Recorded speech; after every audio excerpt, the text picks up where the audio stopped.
ගුවන් ගමන් ක්ෂේත්‍රයට අද විශේෂ දවසක්. දේශීය ක්‍රියාත්මක ගුවන් යාන සමාගම් තුනක් සහ අද දිනේදී මේ සෙස්නා 208 වර්ගයේ ගුවන් යානාව මෙහෙයුමට ලක් කළ DP Aviation ගුවන් සේවා සමාගම ශ්‍රී ලංකා සිවිල් ගුවන් සේවා අධිකාරිය වෙත වාණිජ මෙහෙයුම් බලපත්‍රයක් සඳහා aircraft operation certificate එක සඳහා පිළිගැනීමක් කර ලැබුවා. සිවිල් ගුවන් සේවා රෙගුලාසි යටතේ මෙම මෙහෙයුම නිරීක්ෂණයට ලක් කිරීම සඳහා අද සිවිල් ගුවන් සේවා අධිකාරියේ නිපුණතාවය ඇති පරීක්ෂකවරුන් ගණනාවක් මේ ගමනට එකතු වුණා.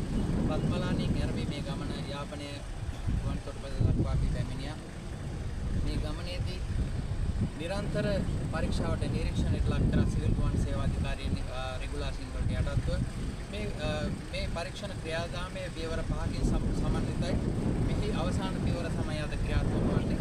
මේ නිරීක්ෂකවරයෙකු ලෙස මම සිවිල් ගුවන් සේවා අධිකාරිය සභාපති ලෙස අද මේ ගමනට එකතු වෙනවා. මම මෙහිදී ප්‍රකාශ කරන්න කැමතියි අත් වශයෙන්ම අද රට ගැන ඉතාමත් හොඳ මතයක් ජාත්‍යන්තර වශයෙන් ඇතිවලා තියෙන අවස්ථාවක සිවිල් ගුවන් සේවා ක්ෂේත්‍රයේ ඉතාමත් හොඳ තලයකට පැමිණෙමින් තියෙන අවස්ථාවක ඒ වගේම සංචාලක ක්ෂේත්‍රය ඉතාමත් ඉහළ මට්ටමකට පැමිණෙන ලකුණු පහළ වෙමින් තියෙන අවස්ථාවක මේ ඉතාමත් සුවිශේෂී අවස්ථාවක් විදේශගතව සිටින අපේ ශ්‍රී ලාංකිකයන්ට ඒ වගේම දේශීය ගුවන් ගමන් සඳහා අවශ්‍යතාවයක් ඇති වාණිජ්‍ය අවශ්‍යතාවයක් ඇති ව්‍යාපාරිකයන්ට මේ අවස්ථාවක් මේ ක්ෂේත්‍රය ඉතාමත් ඉහළ තලයකට නම්මා දෙමින් තමයි රජයේ ප්‍රතිපත්තිය නව රජයේ ප්‍රතිපත්තිය සමගාමීව සිවිල් ගුවන් සේවා අධිකාරිය සෑම පහසුකමක් ලබා දෙනවා.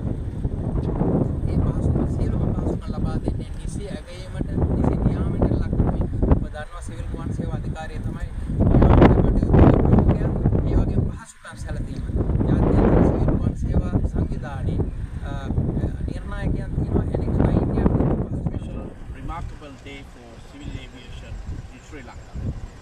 Today, one private operator, DP Aviation, started its operations. This is called the proving flight.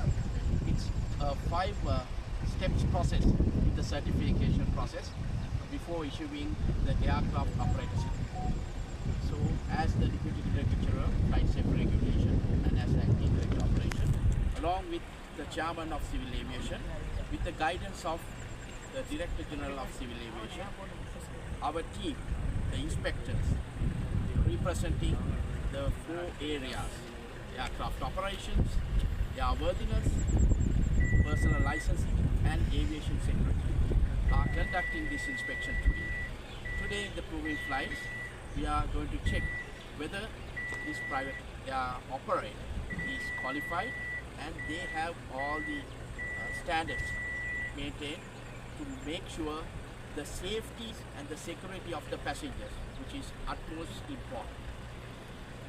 Civil Aviation Authority, under the directions of the Civil Aviation Organization, International Civil Aviation Organization,